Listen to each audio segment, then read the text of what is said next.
Welcome to Pindar Poetry. We hope you learned something new. You start by signing into your Gmail account and confirming you have control of the recovery email and phone number. This prevents lockouts. Once signed in, open the Google account menu and go straight to Security. Do not browse other settings.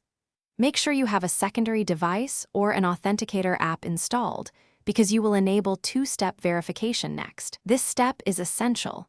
Update recovery options now so Google can verify your identity if something goes wrong during the security changes. Once in Security, click two-step verification and follow prompts to add a phone number. This adds a second factor to your sign-in. Choose an Authenticator app for stronger security versus SMS and link it by scanning the QR code.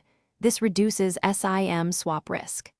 After you confirm codes work, generate and securely store backup codes. Treat them like cash. Make sure to register a second trusted device or phone number so you retain account access if your primary device is lost or reset.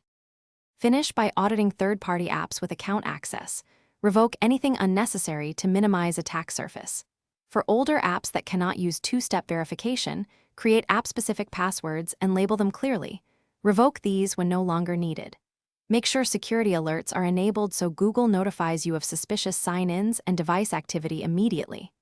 If you see something odd, change your password, revoke app access, and rerun a security checkup. Troubleshooting tip: if locked out, use your recovery phone or backup codes to regain access. Don't create a new account first. Thanks for watching. Consider subscribing if we helped you.